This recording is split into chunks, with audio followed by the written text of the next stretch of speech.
So, we all know Zaza is a god from before and Dragon is the reincarnation. Now, we don't want to get to that. We already know. It's a very obvious answer. You know what we want to talk about? We want to talk about the Will of D. Now, hello One Piece enthusiasts, I'm the One Piece nerd. Today let's talk about the Will of D and a new twist, in fact. This is a relatively surprising theory for most of you to hear, but here's a thing. The Will of D possibly means the Will of Defiance. Now, hear me out. I know you guys will call me crazy because most popular theories would have the Will of D being the Will of Dreams, the Will of Desires, but none of that to me seems like a good answer. The D for Defiance would be a very thematic meaning. The first thought I had in my head was the fact that the Will of D refers to devils. Now, let's come to why it comes to Defiance. Defiance in dreams.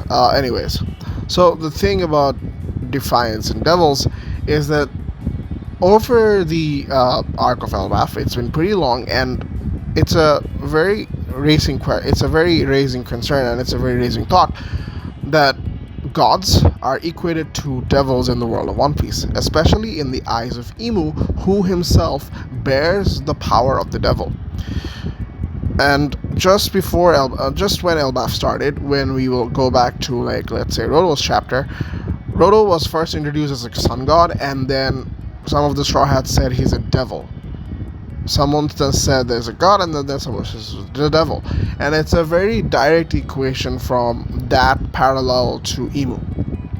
Imu would be looked at like a devil, but Imu considers himself God. And Imu also says that there is no difference between the devil and the god.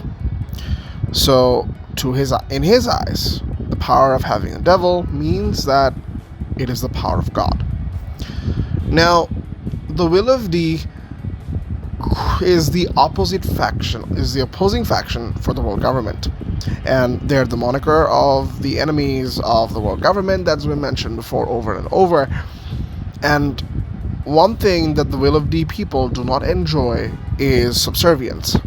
The sole thing that Imu considers subservience to be a bliss, the people inheriting the Will of D declines it. And that brought up the question that if Imu considers gods as devils and devils as gods, maybe defying the gods or defying the devils is what led to him saying that. Now, Imu is a very ironic character. If you see Imu's presence from when he was taking control through Domi Reversi and when he is there in real life, he's a very ironic shell. One moment he's calm and quiet, and the next he's furious. One minute he says the ruler does not sully his hands on his own battles, and the next moment he's doing his own battles. Imu is a very ironic character, and I believe that the things he says is also very ironic. And if the Will of D people are indeed the people that defies the dragons, the celestial dragons. The dragons are a very well-known, established form of dominance that the world government pushes over the people. I think the reason why they consider themselves as heavenly dragons is because they think the dragons rule over the sky, and they do it the same way by staying in control of the red line. And which is why they deny the existence of Skypiea, because if there is something called Skypiea, then they're not really technically the rulers of the sky, because there's something above them that exists. So now if they do consider themselves as dragons equating to gods, and Needhawk was a dragon who in fact used to be a part of Imu's faction, or the original 20 Kings, Imu last chapter said that the Needhawk betrayed them for the Will of D, for the D clan. And the D, from always, from what it seems, is that Joy Boy wanted to be a liberal fighter. Everyone in the D clan wants to be a liberator in one way, shape, or form. But that liberation comes at a cost. That liberation comes at a cost that we don't know. One popular theory that's been going on in the fandom is that the Joy Boy, especially after we look at the Harley, it couldn't possibly be like an all good individual. Maybe the Ancient Kingdom did have flaws. The Ancient Kingdom did have problems, and there were issues. And something went wrong within the Ancient Kingdom that led to their destruction.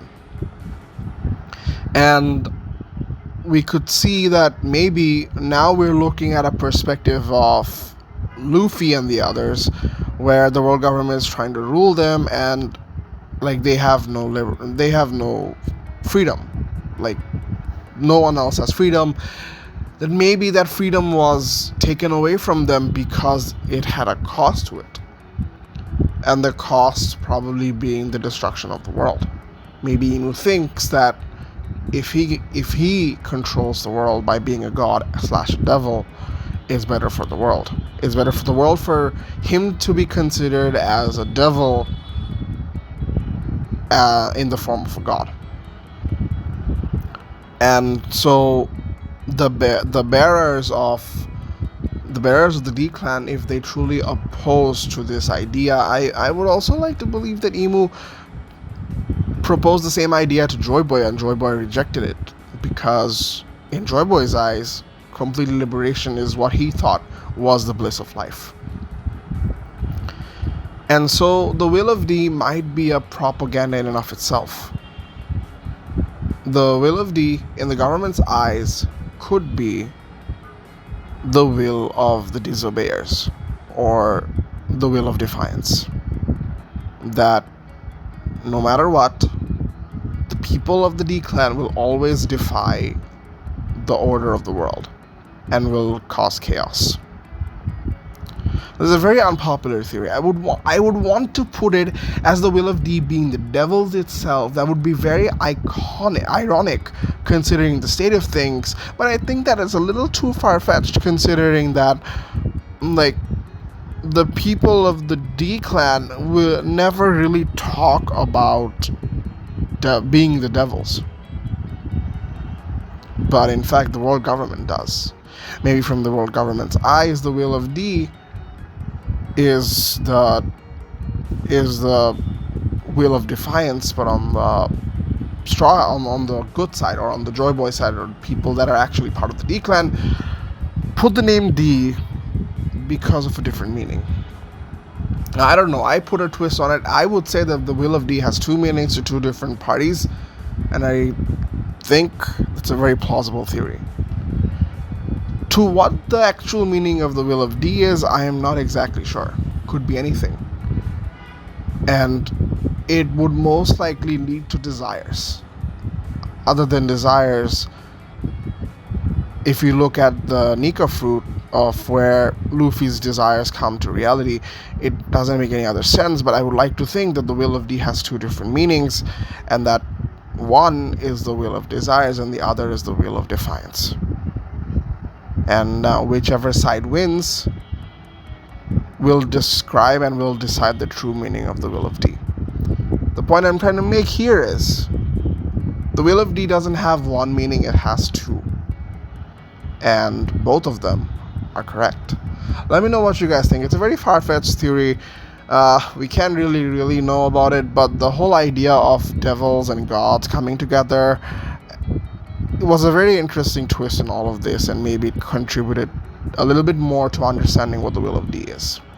That's it for the video, guys. If you guys enjoyed, make sure to like and subscribe. Have a great day, and peace.